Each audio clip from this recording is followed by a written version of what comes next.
What might we consider to be the most destructive emotion? Anger, all right, okay. Or perhaps fear, jealousy, we'll get to that one. Sadness, maybe.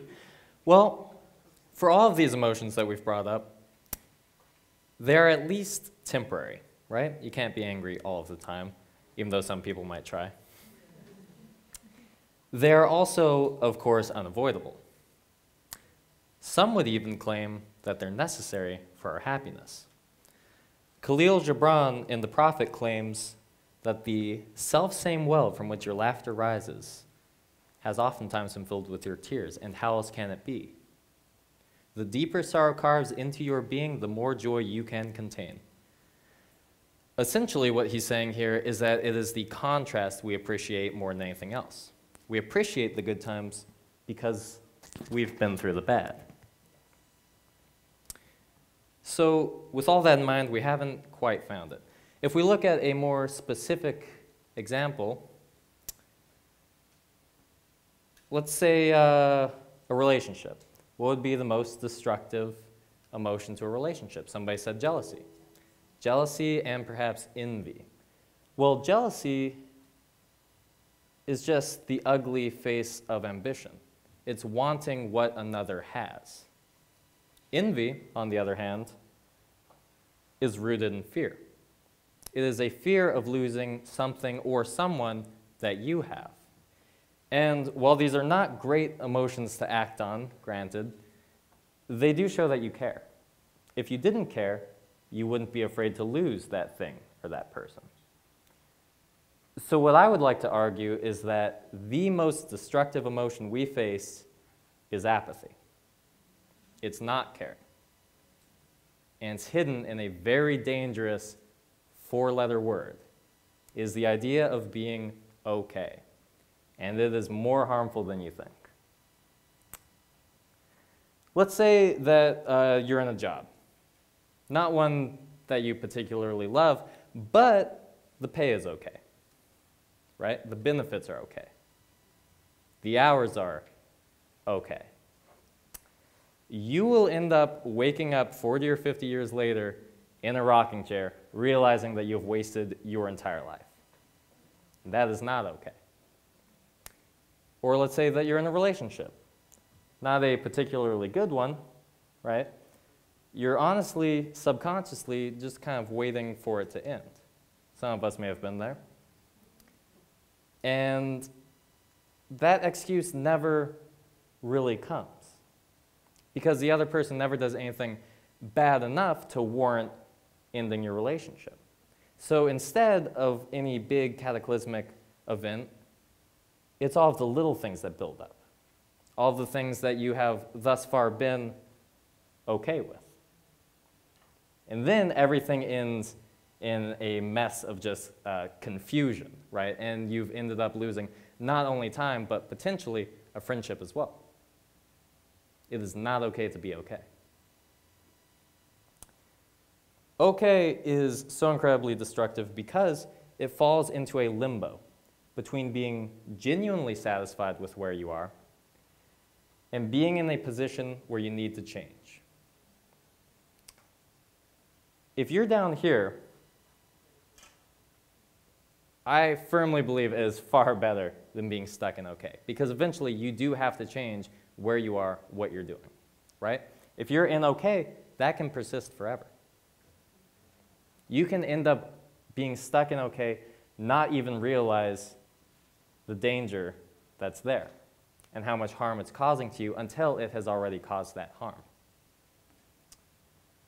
Now, another area where okay is so incredibly destructive is where it links up to other negative emotions.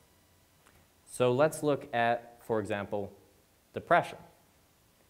Depression is in itself already awful. If you are depressed, the best thing that you can do is get out of it, right? So whether that is exercising, calling up your friends, playing music, writing, if it's clinical, seeing a psychiatrist, getting medication. Depression is an awful thing. But where it truly becomes destructive is when you become okay with it. when you decide that is something that you just have to live with. When you settle for being in a bad situation, settling is what's truly doing the harm. Now, it is important to point out, especially when speaking about depression, that there is a difference between feeling and being. There's a difference between feeling depressed and being depressed. One is a more temporary emotion, right? It's just something that you feel. And the other is a more permanent state of mind. Much the same with okay. You're definitely allowed to feel okay. All right? It would be strange if everybody went around all the time only feeling exaggerated emotions without that in-between gray scale of being okay, right? What is harmful is being okay. It is not okay to be okay. The mindset, not the temporary feeling, right? Although, I'm also going to argue that I even hate the word okay. Whenever you dig through your jeans, right, because your crush finally texted you back, and you get that letter, no one likes that letter. I swear to God, that even when okay means yes, it's never a very good yes. Can you imagine getting on one knee, proposing to your partner, and they say okay? Or better yet, K? Do not marry that person. I beg you, please, do not marry somebody that just says okay, right? Or if you ask somebody, hey, how are you doing? They say, I'm okay. You know they're not actually okay. Okay is meant to be between good and bad, the same as maybe is meant to be between yes and no. Everybody who says they might show up for something never does, right? All right, so it seems okay isn't always a big deal. That's where it gets you. That is exactly why okay is so dangerous. Okay does not seem dangerous because the danger is not immediate. Much like procrastination, it is off in the future, you don't have to deal with it now. You may not even recognize that you are in okay, and that is where it becomes so dangerous. It takes time for okay to be destructive, and it is destructive because it takes time, right? It can also be incredibly difficult to get out of because you can so easily fall into it when you forget to appreciate certain things in your life, and it can be hard to get out of because you may think of yourself as being overambitious. Or others may perceive you as being unappreciative. I get that one all the time. People would ask me, Dane, why don't you just go work with the family business in Virgin Gorda? Why are you struggling on St. Thomas? And as a side note, I was struggling on St. Thomas.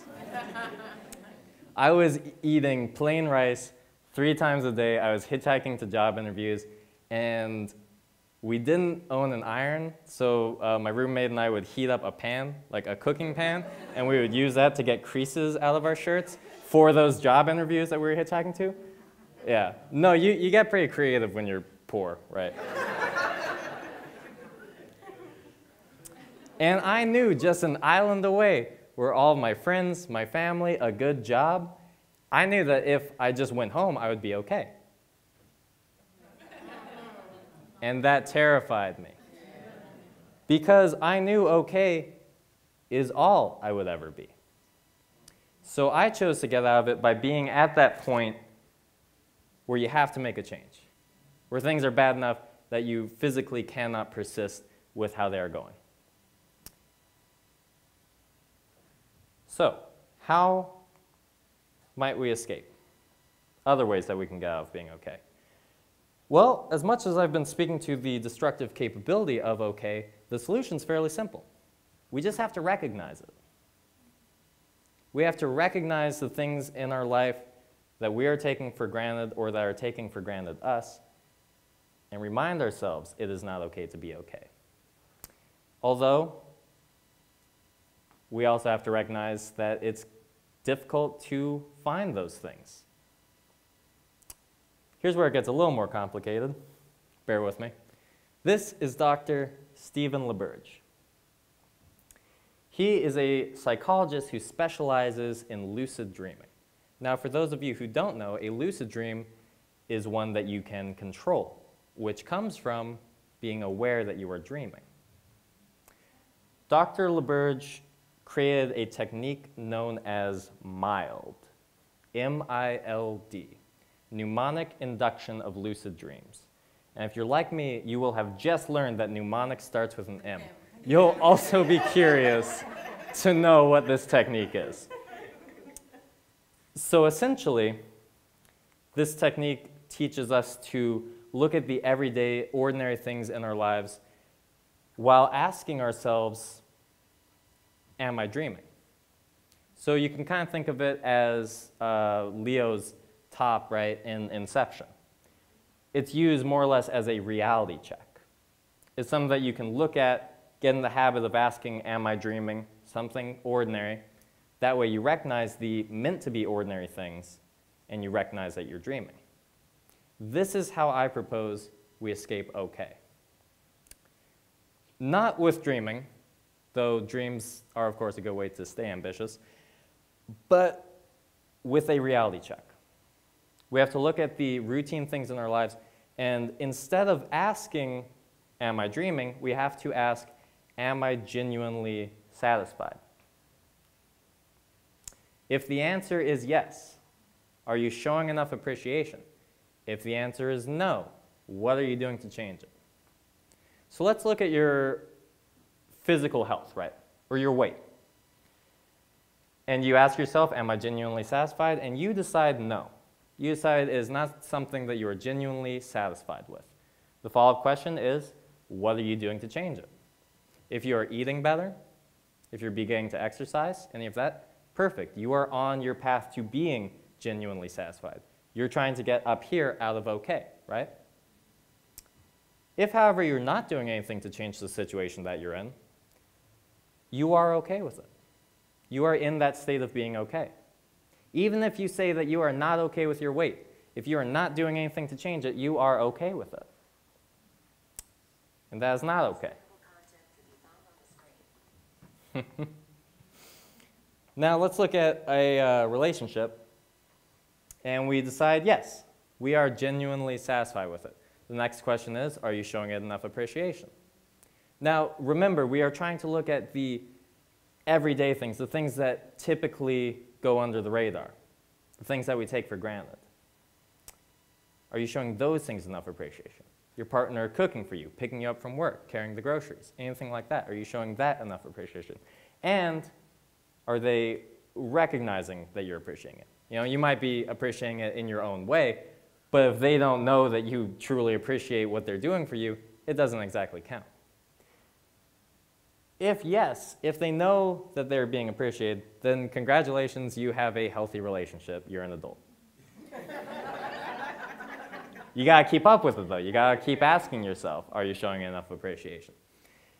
If, however, the answer is no, they might not know that they're being appreciated, then you're in that dangerous realm of okay, the area that can begin to deteriorate your relationship, that can begin to erode at it. I mean, that's what people mean when they say somebody grew complacent, right? Taking another person for granted is one of the slowest, most confusing, and unfortunately, one of the most common ways to ruin a relationship. It is not okay to be okay. Of course, I do have to acknowledge, as I'm sure many of you have already noticed, that we haven't exactly solved either of our problems here, right? It does take effort to be able to keep up your physical health or maintain a decent relationship, and that can be hard. But what we're trying to do is recognize when we are simply settling for something, because that's where it's dangerous. As soon as you take away just how sneaky okay can be, as soon as you get rid of that, it's no longer nearly as dangerous. You have to remind yourself it is not okay to be okay.